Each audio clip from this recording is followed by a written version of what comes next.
talking about Cantona, he was a huge influence, and he was almost felt like he was the man of the Premier League, certainly when it first started. Other players came at different times, of course, but I always remember being at the national school. I was about 15 or 16, and watch at that time Manchester United came from nowhere, then started dominating the Premier League, and it felt like he was the man everyone was talking about week in, week out, even when we were there with young lads who were at Manchester United as well. And just as he was finishing Cantona, I think he retired from United early, but I think it was about 97.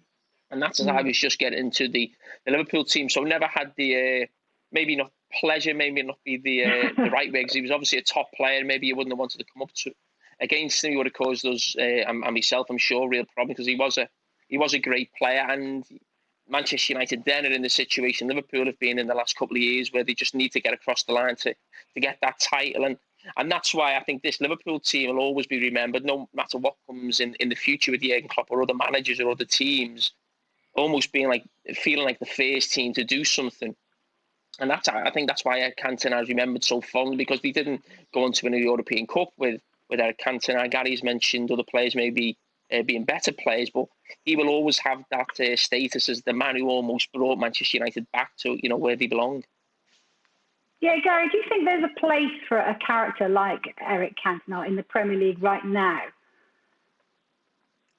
Always.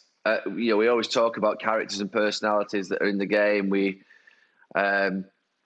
love talking about them from obviously a television perspective, people who do things differently on the pitch, who do different types of interviews. We thrive on that. That's what everybody wants to see. No one wants to see, it'd be boring if you had, the same people coming on with the same stuff every single week on interviews. We love managers who've got a bit of personality, a bit of character. Players, it happens less so, because I think players are now, I think it's drummed into them, the importance of professionalism. There was more room for characters, I think, going back to, say, the 80s, 90s, 70s, because it was still allowed that you could go out for a drink, you could relax. There sort of wasn't this idea that you were world stars and superstars and, you're a football player, you're well known, but you're still, it's still accepted. There was still a connection, I think, with the man in the pub, if you like. The players were still expected to go in there. I think that's now become detached. Players are now almost athletes, and so much is expected of them. Every time they put a foot wrong, we saw Jack Grealish a few weeks ago. He came on this show last week and apologised. Obviously, he flouted the lockdown rules. But, people like Cantona would have flouted the lockdown rules. We talked about Gascoigne a couple of weeks ago, and the fact that he was an incredible person to play with, immense talent. But the Mavericks, they do what they want. They do what they feel. They wake up in the morning. They don't want to be restricted. They want freedom. And yet, what we expect from football players now, and what our football players are expected to be, we don't allow that anymore. It's not tolerated. And yeah, of course there are boundaries. Of course there are lines. But the Mavericks in the game are being weaned out because of what's expected of them. They're not expected to be human beings where there's tolerance of different individuals' behaviours. Gary, what was he like in the dressing room? Because, did he turn it on? You see him come out and he's got that swagger. Was that back in the dressing room all the time? Well, he had this reputation of being incredibly difficult. Obviously, before he came to Manchester United, Leeds let him go, famously. Why would they let him go if they didn't think there was an issue? Similarly, the clubs in France, the national team. Who's yawning there? Was that you, Carragher? Well, you're talking. Rude. Them AirPods are too near to his mouth. I can now hear him yawning or drinking his drink. No, but he'd been kicked out of France, dismissed from the national team. So you're expecting this person who was at some point going to blow up. It never happened. In the dressing room, every single day, his standards in terms of his training were exacting. His professionalism was unbelievable. And he always turned up in the big moments. That was the thing that I remember about Eric Cantona in the time that I played with him for those 3 years, from probably 94 to 95 through to 97 when he left. The big moments in the big matches where it was on a knife edge and you knew you were going for the league, particularly in that season where he came back and you saw his comeback game there. Later on in that season, the amount of times where he scored the big goal in games against Arsenal, I think Tottenham, Newcastle, obviously away, the famous one where he scores the volley at the back post. And for me, he just always turned up when it mattered. He always was there. And I think for me, that was the thing about him. And I never saw anything in relation to this sort of maverick character other than the fact that he dressed in what he wanted. You know, the rest of us were wearing blazers. He would wear a denim jacket. He retired in such a way which, you know, you would just expect of Eric. He just disappeared and said, I'm gone. I'm not playing anymore. So he did little things like that. Obviously, the kung fu kick into the crowd, which obviously is something now goes down in folklore. Things like that obviously were there. But in terms of in the changing room every single day, quite quiet, led by example, certainly was not a shouter in any way, shape or form. He was the captain on the team in the time that I was there when Steve Bruce left. And he led by example by the fact that just those eyes looking at you if you played a pass to the wrong side of him or you didn't give the right weight of pass. You know, they were the things that were really important to him, making sure that the quality was right. He saw the game in a different way. And it was a different type of experience than working, say, under Steve Bruce before him or Roy Keane after. Very different style of captaincy. Jamie, of course, you didn't play against him, though. But would you have liked to play against him, to go up against the great Eric Cantona?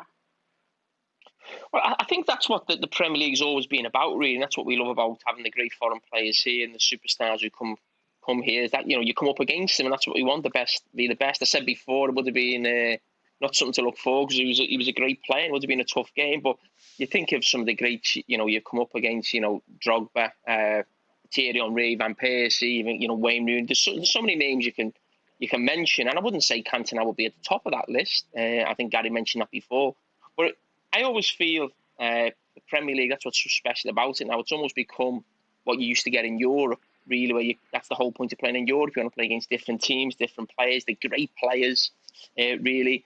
I mean, you think of how good, you know, Ronaldo and Messi have gone on to go, and I played against them sort of 10 years ago. You can give people that experience of what it was, you know, like playing against those players. But unfortunately, not against Cantona. And I totally agree with Gary there when he's talking about the big moments as well. And the tough thing for Liverpool was that cup final as well, where he gets the winning goal. That was another huge moment, really. I think that's again why he's remembered so fondly. But he was you know, a special player. I think he did make the difference to Manchester United in that time, where they just felt they couldn't quite get over the line in the league. I think they'd lost the year before to Leeds. They hadn't started the next season particularly well. And he signed, I think, in October, November, and straight away made a huge difference. And I think Cantona, including the Leeds one as well, I think he won sort of 5 titles in 6 years or something like that. And the only one he missed out on was the one where he was obviously banned as well. So he had a huge impact, not just on Manchester United, but the Premier League as well. Gary, were you ever tempted to turn your collar up in solidarity with him, or wouldn't he allow it? I don't think it would have washed, to be honest. Oh, dear. I don't think it would have washed, Vicky, to be honest with you. I didn't have the dink in the bag or the fantastic goals. I was more interested in being able to sort of try and get the ball to him if I could successfully. So, no, it was, no, as I say, it's a great character. I'm trying to think nowadays in the game who the last character of his ilk would be. Who's the character in global football now that you would say is someone like him? I saw that Haaland, the boy Haaland, did an interview that was a little bit awkward a couple of weeks ago, where he was a little bit arrogant, a little bit cocky, and everyone was quick to shut him down. Everyone was quick to have a go at him. A 19-year-old, that shows his expression of his confidence. And all of a sudden, we're looking to sort of put him down and say he's arrogant, he shouldn't be doing it like this, he should treat the media with more respect. Actually, no, kid. I want to see someone develop into the character that they are. I want to see the flawed genius. I want to see the maverick. I want to see the character develop. I wasn't like that in a dressing room. I was boring as hell. But you couldn't have, I mean, Jamie Carragher once said you couldn't have, no one wanted to grow up to be a Gary Neville. That was on the pitch and off the pitch, trust me. But it's in our game, really. Yeah, but you want to see people like Cantona in your dressing room. You want to see different characters who express themselves differently. That's what makes a team great. And like I say, I think we're drumming it out of players nowadays, saying that they have to live up to what would be an exact standard.